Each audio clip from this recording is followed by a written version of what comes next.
Hi, this is Mrs. Suzanne, and today I'd like to show you about some very, very special exercises that will help your left hand, the hand that plays the violin, especially the fingers. So these exercises kind of go in order, and we start sometime in pre-twinkles with the first one.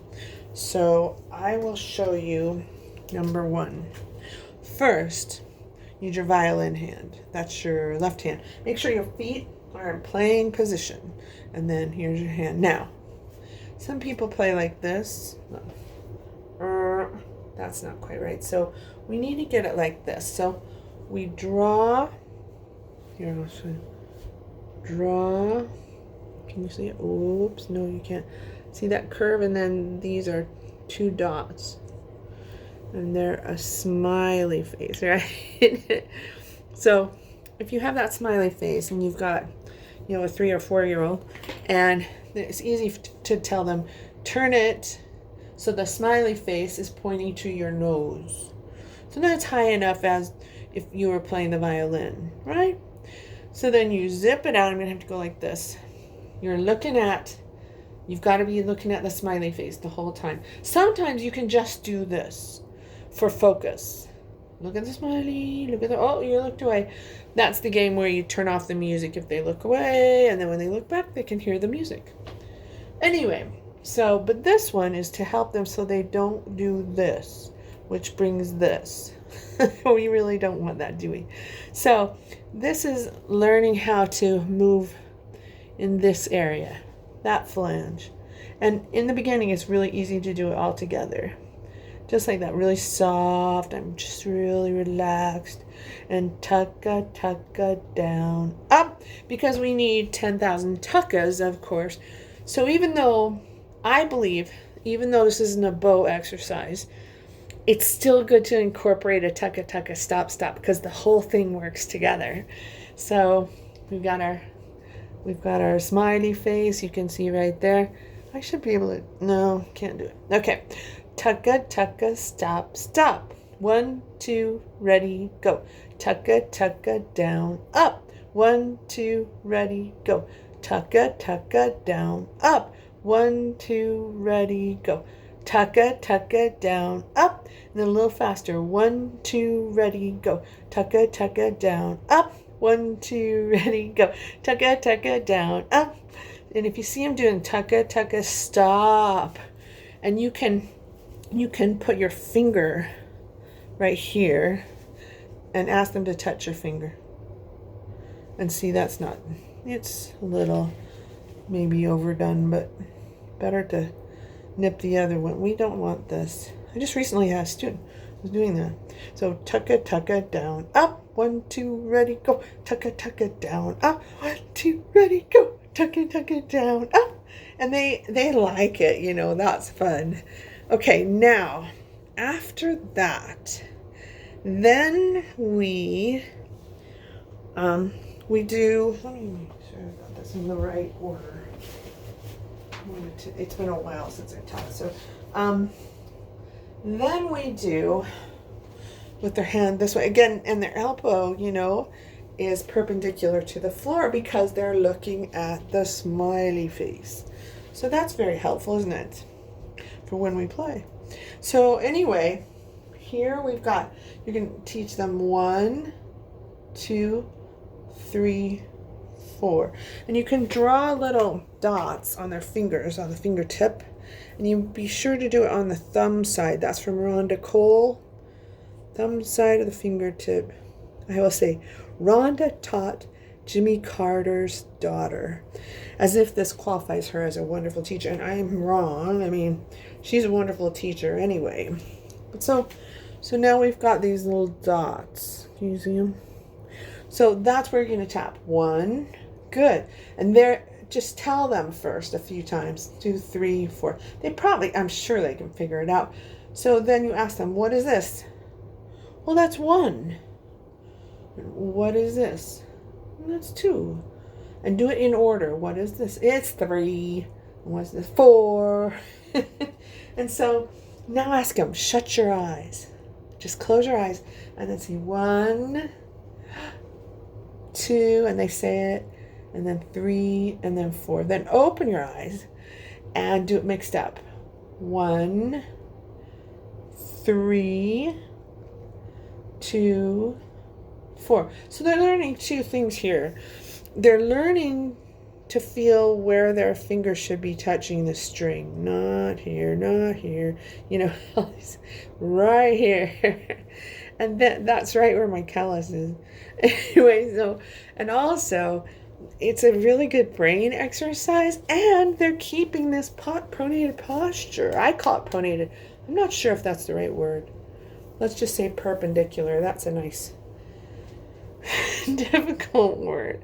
But so you can like keep their eyes shut and then just go, poop. What is that? And they give them 4 seconds, 3 to 4 seconds to figure it out, and do it several times. What is this? What is this? I don't know. Well, what's this? And then you go down on the other side of the pinky, and they know, oh, that must be 4th finger. And they go 4. Okay. And then what's 3? You can see what's 3. Oh, what's this? Oh, it's 3. And then over like that. So you can do a lot of things to help them with their eyes shut when you mix up. But let them fight to figure it out. I think today's children are not learning enough of the confidence to believe in themselves to figure something out. It seems to me that a lot of the children are they're kind of weak. They're not able to really work to figure something out. It's more like oh, well, somebody's going to tell me. And that's what this is. I'm telling them, or you're telling them. But wait, at least give them 4 seconds or 5 seconds to think, I wonder what that is, and see if they can figure it out, which might mean that they open their eyes, which is okay. It was their idea. Anyway, I feel strongly about that. Today, it is very different from teaching in 1990. Okay, so then, and if you want, you can add soft thumb. Some students play with this kind of a thumb. Some not, we hope not like, what is it? Oh yeah, this. No, just, again, perpendicular, but some go straight and some, it's their hands. There's a difference between their hands. How long are their fingers? How wide and broad is their palm? All these things. So I try to watch for their natural position, like if they're walking, and then I don't tell them straight or curved, but I want it soft no matter what. It's soft thumb. So you can go 4, 1 with your eyes open, 3, soft thumb, and just go like that. Ooh. Okay, these are all great things to learn about the left hand. And then comes the interesting one. You say, please wiggle 1. And they have to do it like that. They can't do it like this or whatever. Okay, please wiggle soft thumb. Please wiggle 4. Please wiggle 2. And of course, the other fingers are the way they're all connected in the hand, we should not be only 3 feet, whatever, No, the fingers move together, and that's natural. 1 is the most independent. 4, no, 4 is not independent. Okay, so this is next. I don't know if your teacher or whatever maybe taught you to do, instead of 1, 2, 3, 4, A, B, C sharp, D. I really don't like A, B, C, A, B, C, D, E. Because this is not C. This is C sharp. C sharp. So then I would go A, B, C sharp, D, E. And the reason I don't like that is because of the rhythm and how it changed. C sharp. It's like 2 notes. So I go with 1, 2, 3, 4 until we get to about perpetual motion. A, B, C sharp. There, it works. B, C sharp, D, D. I mean, they know then, since they did it the first time, C sharp, they know. And so, so it just depends on how, if you want to teach them B, C sharp, D, E, or even B, C, D, E, it's up to you. I've just found that if I teach them C, then they'll never really comprehend the difference between C sharp and C. C sharp or C is up by 3. All right, I'll be quiet. All right, so now is the part I learned this from Nakajima Sensei, one of the most amazing teachers in Japan. And this, it won't alleviate this problem with the wrist, the pancake wrist, or what do you want to call it, but it will make it easier if it ever creeps in. It makes it much easier for it to come back out. So this is a pen. This is a pen. And so I've put little stickers right where the tapes are on the violin. By the way, this is a favorite game.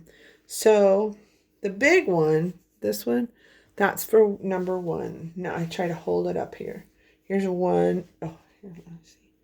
And then ask them put 2. They like this. 3, and then 4. And then hold it for a while. Oh, my thumb was pushing. Let's try it again. I'm so embarrassed. I'm just a little nervous, I guess. So 1, 2, 3, 4. You could do this. Something like that to release that. So now we need little tabletops. Actually, we call them bear chairs. These are bear chairs. And the reason sorry, I'm weird. I can't do it. We call them bear chairs.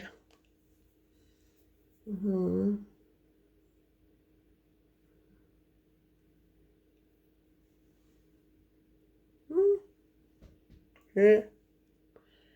You balance the bear on that part. Now, then you count to whatever you think is appropriate. 1,572. Just kidding. Like 10 or 20 or something to begin. 5 even. Oh, so hard to get these bear chairs all on every finger. Can you understand me? Ah! That one tipped. Anyway. So, then you put it on 1 and 4 also. When they're done, you can, you might think, oh, that's gross, but maybe it is. They'll do all of that to get 4 bear chairs. If they fall on the ground, they can't have it. That's the rule. Except for one father who was a bass player, wonderful bass player. He said to his son, son, if your food falls on the floor, you're just going to have to get used to, as a musician, you've got to get used to getting your food where you can. It was so funny. I don't let him eat it if it's on the floor. That they want to do that. If you have the cards, let's do Up Like a Rocket, all the things. They try so hard to get the one that has the bear chairs. And sorry about putting it in my mouth. So anyway, then you can do it. You can do it too. Once there was a monkey, climbing up the big tree, that thing, or whatever it is. But the main thing is, let's remember that there's no reason to hold that pen up.